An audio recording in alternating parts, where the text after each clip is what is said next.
My name is Jonathan Guy Lewis, and the character that I played in London's Burning was station officer, well, temporary station officer, Chris Hammond. So I was the governor of Blue Watch, essentially.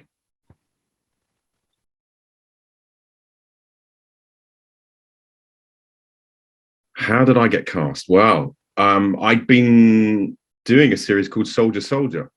I don't know if you remember Soldier Soldier, but I've been playing the platoon sergeant for 2 years, series 5 and 6. Sergeant Chris McLeod. Interesting, they were both called Chris.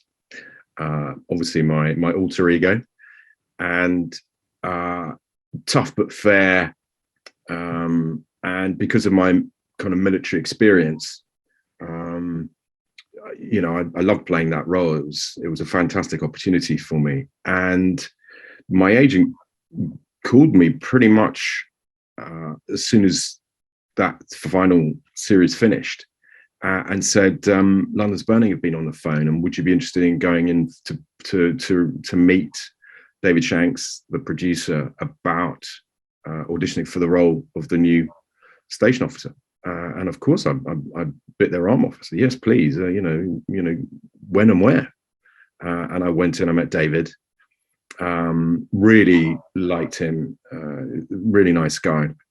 And he'd taken over from Paul at that stage to produce that. The kind of, it was a new look basically to the series. And I was replacing a very popular character, Nick the Greek, who'd been in the series for a long time. And so I met David, and then I think I had to recall, and obviously the pressure mounts because I really wanted the job. So did that, and then it went upstairs. It went to the decision makers, LWT at the time, and I had a nervous wait. Can't remember exactly how long it was, but it's always that tense time when you really want it and you're not sure, and then you start to kind of, you don't hear anything, and it's going another way, and you sort of try and play it down and think, oh well, it doesn't matter anyway. And then got the call from my agents at Scott Marshall at the time, and it was, yeah, you've got the job, and that was fantastic. And it segued very soon into filming, actually. So finishing one series, the final series of Soldier Soldier, and then going into taking over the role in London's Burning happened pretty quickly, which was fantastic. So yeah, it was right time, right place, the right point in my career. I had enough profile. It seemed like a good fit for them. So all the pieces lined up. For once, one of those rare occasions when something like that happens, and you look back, of course, and I think what a fantastic time that was. And I tried to make the most of it at the time, but it's only in hindsight that you really go, yeah, what a special time that was.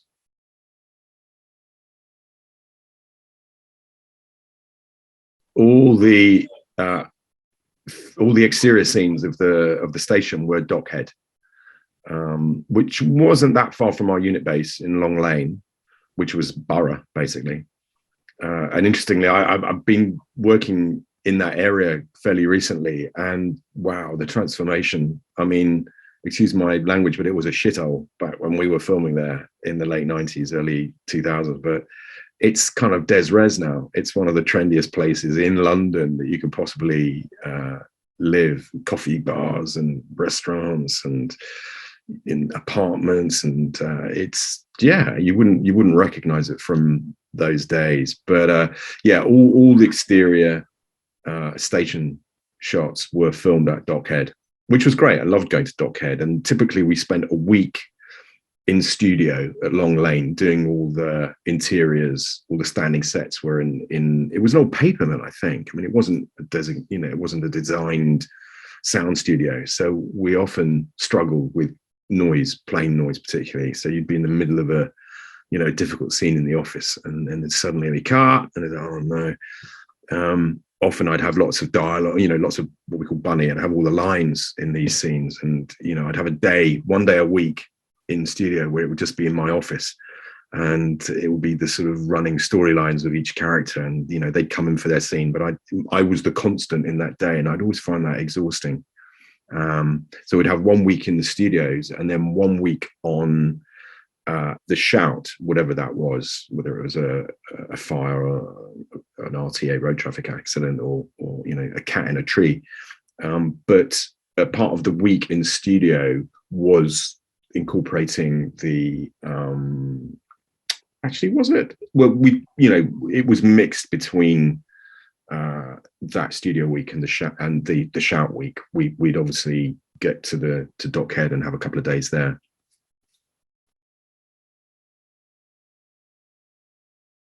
So my very first scene, yeah, I do remember it very well, actually. I mean, when you join a, a a series like that, where you join an ensemble with very established characters and you're the new boy, like any kind of established environment, it's nervous, it's difficult, and the crew know each other, and you're coming on knowing, you know, you've got big shoes to fill, and it feels like there's a lot at stake. It feels like you've got to really prove yourself to everyone that you're worthy of being around that. And I felt very conscious of that. And obviously I wanted to do a great job. And my first scene was a sort of unexpected arrival, if you like, where I think I stopped something happening. And they say, "Who are you?" And I say, "Well, I'm your new governor, I think." And I remember when we first talked about the role, David Shanks and I, my family's from South Wales, from Llanelli in South Wales. And so we talked about the possibility of, you know, doing more of my Welshness. And initially there was like, yeah, that's great, you know, go for it. So the first incarnation of Chris Hammond was that he was from Wales. He was from South Wales. Even so, Melanie, who was cast as my daughter, came from Wales. You know, so she had quite a strong Welsh accent. Mine was sort of there. It wasn't sort of Rob Brydon, but it was noticeable. And we started filming with my Welshness. And after about 2 or 3 days, I got a message through from David saying, they've decided to cut the Welsh thing. So, well, I've started. Isn't that going to be a bit? How do we swing that one? And if you're very vigilant and you look at that first episode that I'm in, you will notice that some of it I seem to have a Welsh accent, and some of it I don't. I mean, it's one of those things that happens in TV, and you kind of, you know, you park it, you forget it, you move on, and then it was, you know, it was more London. It was more Sergeant Chris MacLeod than it was, Chris Hammond from South Wales.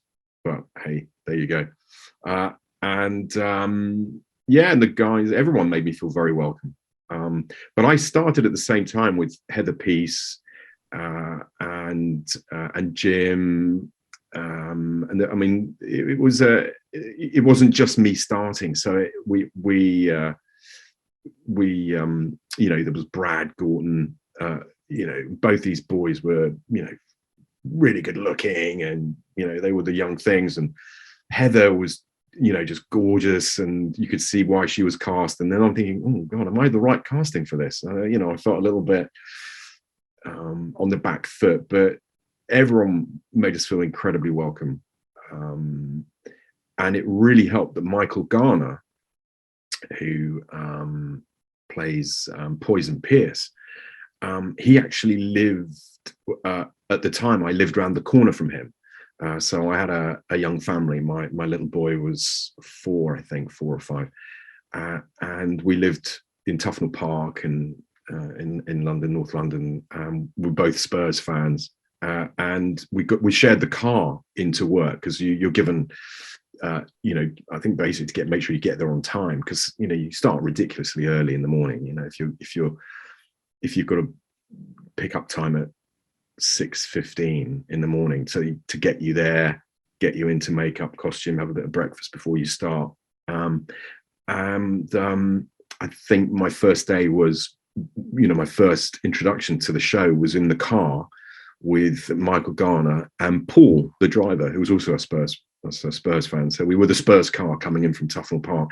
So I was immediately made to feel very welcome, and it felt like I was in the right place. So and because I'd done Soldier, I think I'd already had that experience of an ensemble cast where, you do everything together, basically. Unfortunately, we were the transition series where they tried out the new uniforms. So our what we wore when we were on a shout, and we started in these kind of sandy coloured overall material things, and I really missed the blue. I see in the backdrop behind you, that kind of blue felt like you're a firefighter in that blue. It just feels, the real thing. So suddenly having these sandy coloured, it just felt a bit of it didn't feel very firefightery. It felt like you were, I don't know, some kind of, well, it just didn't feel firefighter, I have to say. And then those were an experiment, I think, and that didn't work. And then we went on to the maroon coloured ones, which is what ended up with.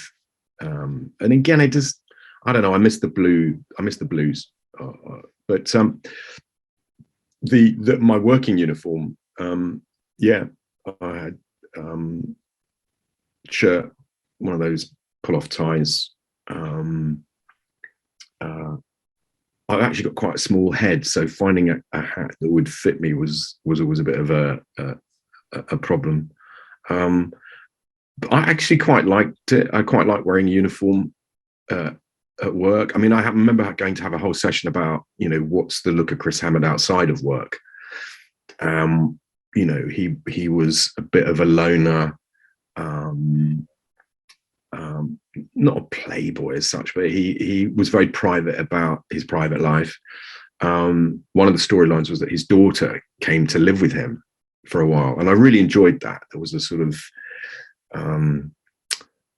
you really started to find out about, commitment. He struggled with commitment, and he'd obviously had a lot of, not skeletons in the cupboard, but there was a lot of backstory that could have been mined. And then they introduced this idea that he was a bit of a gambler and that he had a gambling habit. And so explored those storylines. And so, in terms of costume, it was fairly outside of work, chinos, smart shirts. I remember when I finished London's Burning, and going to wardrobe and asked the producers, because there's actually quite a lot of stuff that I would like to wear. So they did a deal with me, and they, said, 500 quid, you can have whatever you want. And I remember there was a dinner suit, and I wore that dinner suit for years after that at events, because you don't want to splash out and spend a lot of money on something like that you're going to wear very infrequently. And I remember going, when I finished after the third series, when I finally left, I sort of cleared out pretty much all of my costume and took it home and wore it for years. Jackets, shirts. The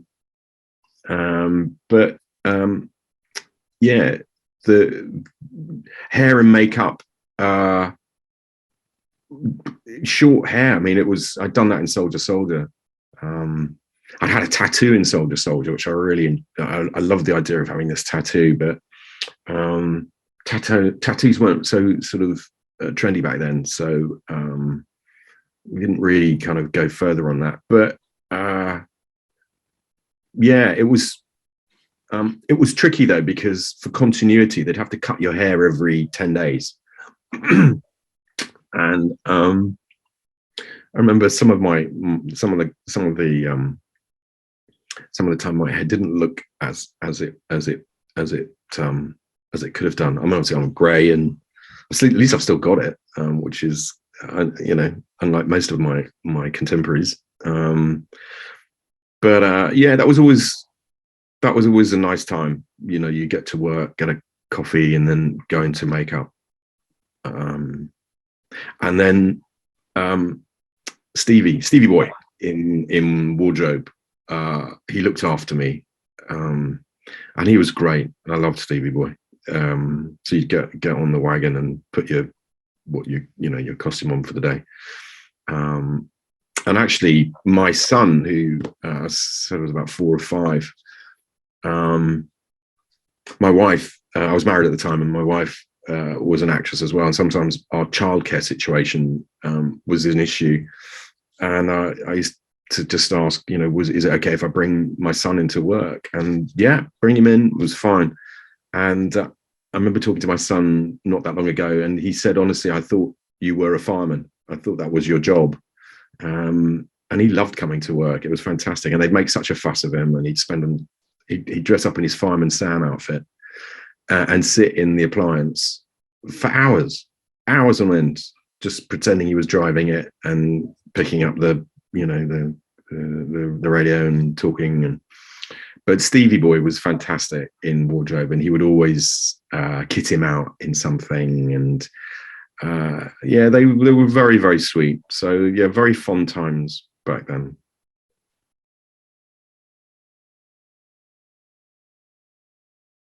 So I don't know if any of the other guys have mentioned this, but part of the contract was that for the insurance as a regular was we had to do a course at the fire training college for about a week before joining the series, so that we could get an idea of, you know, authenticity, what it would really be like.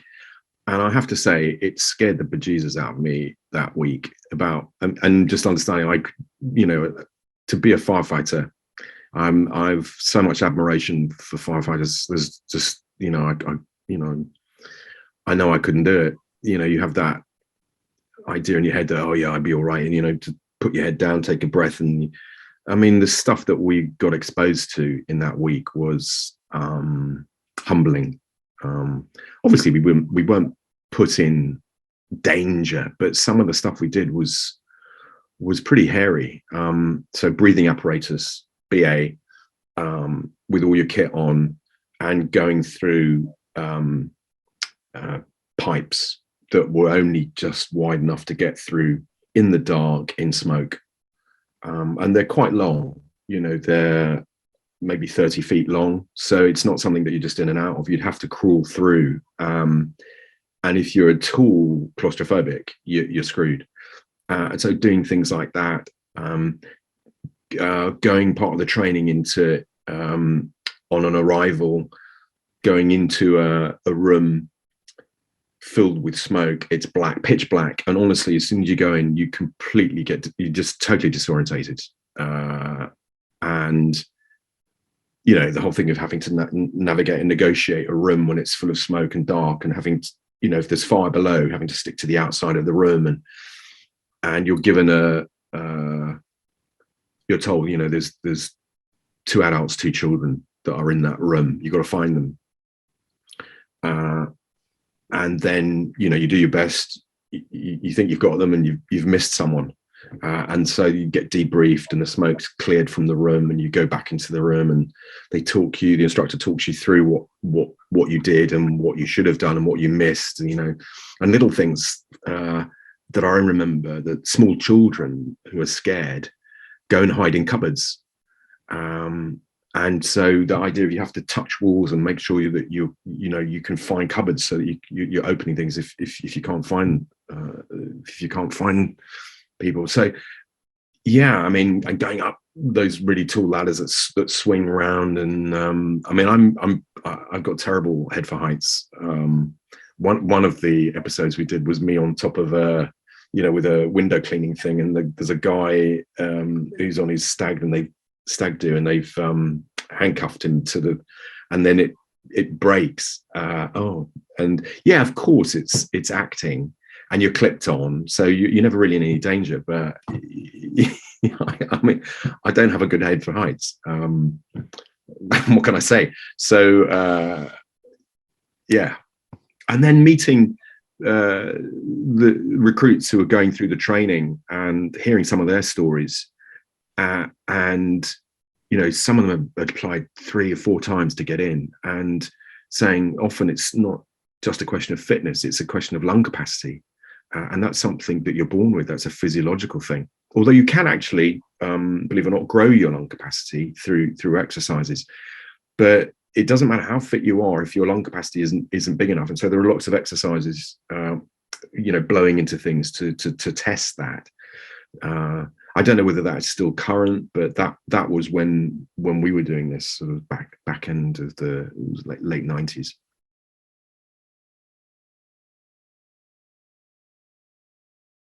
I don't remember too much about it, other than, I think Andrew Casimir goes into the cinema, and there's a big kind of bang, and he doesn't come out, basically. And in any situation when you lose a firefighter, it's grim. It's an awful thing. And obviously, as the governor, he was very, very popular. So it was a big storyline and a big moment in the series when that happened. I mean, to be honest, there's you're waiting a lot. When you're filming, well, particularly back then, when you're filming action stuff, particularly with fire and setups, health and safety, it's very, very controlled, and the technical aspect of the pyrotechnics are all very, very choreographed. So there's a lot of hanging around, a lot of waiting, a lot of setups. So there's a lot of downtime, really, where I wouldn't even say it's downtime, you're waiting. There's a lot of waiting time, which is actually stressful, because that when you are called upon to do what you've got to do, you've got to be on the money. It can't be you that messes up, in a way. So that is stressful. It's not like, oh, you're hanging around all day and then suddenly you do a bit of work. It's that readiness, and making sure that you're ready to go. And so there was a lot of hanging around, I remember. So there's a lot of banter, a lot of tea and coffee, biscuits, and I think there's also that sense of an era. It was the end of an era. Andrew was leaving the series. He'd been around a long time. It was sad. It was a sad time, and I was aware of that that dynamic and that feeling within the group. And then you finish. Andrew finishes his last scene, and the director, I think the producer came down and said that's a wrap on Andrew, and that's Andrew's last scene, and everyone says something, claps, or wishes them well, and that's it. And then the juggernaut moves on. The carousel goes round, and you're off it, and you're not on it anymore. And it's a huge thing. And of course, it's been part of your life, as it was for mine. First Soldier, and then London's Burning. It was about 6 years of my life that was very focused on these 2 series, and then it's not in your life anymore, and it's a big hole. You film. We were doing 5-day weeks. Sometimes, well, no, we do. Someday, I get confused sometimes, because Soldier was a 6-day week, but London's Burning was, I can't remember how it was, but it was very intense. And so you're on most days. Occasionally you'd get a day off, but most of the time you're either filming or they're scheduling something in for you to do some what's called ADR, additional dialogue replacement. So you've got to go in and do some on a previous episode, or you might be having a fitting for something that's specifically happening in another episode. There might be a read through for the next episode. You might be meeting new guest cast members. So as a regular on a series like that back then, there was it wasn't just the filming; it was part of something bigger, and there was publicity, there was interviews, there was so much going on that often, even if you weren't first seen of the day, at some point you'd get picked up and you'd have to go in to do something. So it was a full-time job, and so it's a big part of your life. And then when it's not there, because it takes sort of 10 months to film one of these series. It's the best part, 10, 11 months. It's the best part of the year to make them. So by the time they come out, you've forgotten that episode or that day of filming or that bit. It's like a bit of a surprise when you come to see it when it's been edited together, which I used to enjoy, actually, to see how it turned out. I think I learned a lot about making films and TV from those experiences and watching people work. Yeah, it was the end of an era, really, but I suppose for me it was the moment where I could really own the job, because otherwise you'd got Nick, Andrew on your shoulder, kind of looking over. And it was never a case of, well, I'd never do it like that. It wasn't like that. I'm not being snipey like that, but it was just, in some ways, it was a bit of a relief for me to actually own that role and have that authority in as the character in that situation.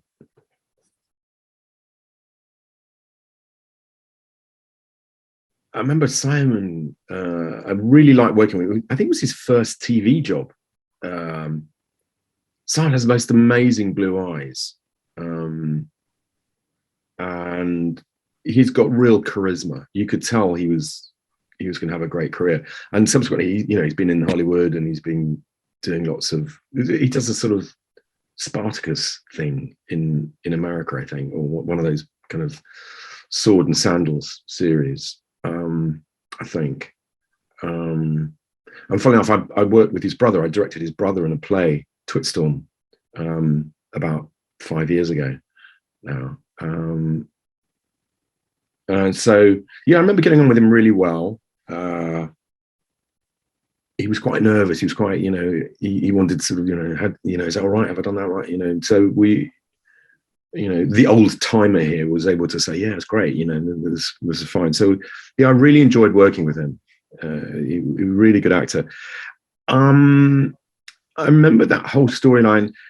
It got really difficult, to fill you in on some of the backstory. Between the series, I got, I think, series. So you're talking about series 11, and there was 12. I can't remember which was my last series 13 or series 12. I can't remember. Series 13. Series 13 was so, and you're talking about series 12. I can't remember. I know that because I went into, I got offered a part in Coronation Street, which just happened out of the blue. And it was one of those really bizarre incidents where the job absolutely segued perfectly into the downtime between one series of London's Burning finishing and the next one starting. And it was what they wanted me in two batches at Coronation Street, which fitted perfectly between the series. So I had a chat with my agent and decided, yeah, why not? Why not do it? So I went off to play Love Rat Ian Bentley. But I remember there was a lot of fallout from that around London's Burning. I don't think they were particularly happy with me going off to do that. And it affected my storylines then when I came back. And they basically painted me into a corner. So they turned me into this love rat on London's Burning, where my character hadn't really been that. And I remember having conversations at the time with it didn't feel right for that character. So they kind of left me with nowhere to go on that. And then so giving that the storyline where I was having an affair with George's wife, who was the most popular character in the show. I mean, it was just, they may as well have given me my P45. I mean, there was just no way my character could really carry on after that. Really, and the trust of the guys, the Blue Watch had gone, and it was a shame, really. But it was sort of the clash between Corrie and London's Burning, I think, that did that. But I have to say, it's like with Soldier. There's, I did 2 years on that, and I did 2.5 series of London's Burning, and I loved it. But there comes a point as an actor where I feel, for me, I want a new challenge. I want to find something fresh, and it was great. The money and the lifestyle, the job, the profile was fantastic. But I just knew that I didn't want to get stuck in something, because I knew that it'd be very easy to get comfortable with it and stay there for as long as they'd have me. And so I, so leaving was difficult, but it felt like the right thing to do at the time, given the storylines and where I was and with my career. So to go back to your original question, I don't remember much about the storyline, but I do remember working with Simon Merrill, and really liking working with him, and thought he was really good, and I thought he's going to go places, and he did. So that's great.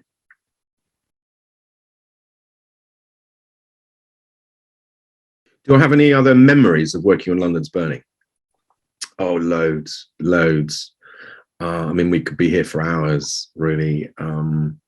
Lots of really personal stuff. Probably wouldn't mean anything to anyone watching or listening, but the vehicle, the people who looked after vehicles on London's Burning, they were great. They were a great team, and there was a big moment of acceptance as a member of the London's Burning family when you got your crew jacket, your TLO jacket. And it was a big thing, and you'd have your name sort of embroidered on the front somewhere, like a bomber jacket thing with the TLO monogram on the back. And I remember getting mine, and that was just a really nice moment. And it would often happen at lunchtime, and you'd have the lunch bus. Now I like my food, and for me, as an actor, food you don't have to pay for. It's just on set. I mean, why wouldn't you fill your boots?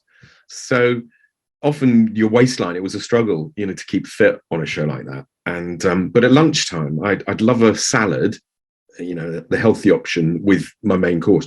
So often I'd be seen walking from getting my food to the bus with 2 plates. So there was always this commentary on me having 2 plates, and that being I don't know, why would you do that anyway? So I became known among some of the crew and the London's Burning team as Johnny 2 Plates. And what was so lovely and touching about my jacket was it had 2 plates, Johnny 2 Plates, embroidered on my jacket. And I had that jacket for years, actually. I remember in the end, I auctioned it off as for charity. That and my helmet. I'd kept my yellow helmet, and I remember auctioning that off as well for charity. That was signed by the whole cast, and that got quite a lot of money at auction, actually. But yeah, loads of lovely memories. Spending lots of time with everyone at various moments along the way. Yeah, and I was very lucky and very privileged to be part of that team for that amount of time, to be given that responsibility. And who doesn't like a firefighter? I mean, you know, it's the kudos you'd get, and the, you know, being invited to the firefighters ball every year. I mean, you know, pretending to be a firefighter. It was a great job, absolutely fantastic. And you know, I think it did get quite a bit tired at the end. I think it was sort of running out of steam a bit. I would like to have seen it reinvented. I would like to have seen it have a new lease of life.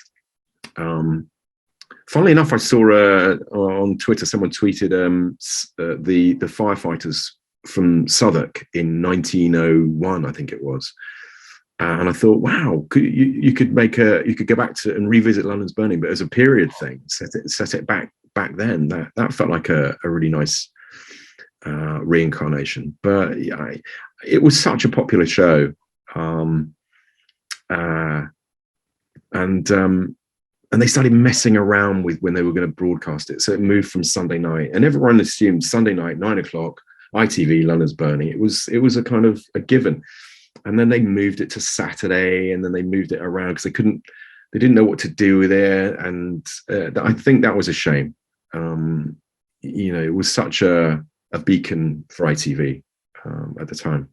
So, but I loved my time working on it.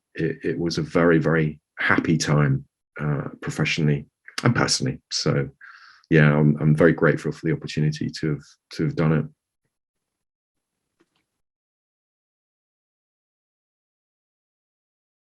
You're very welcome. And thank you for inviting me on.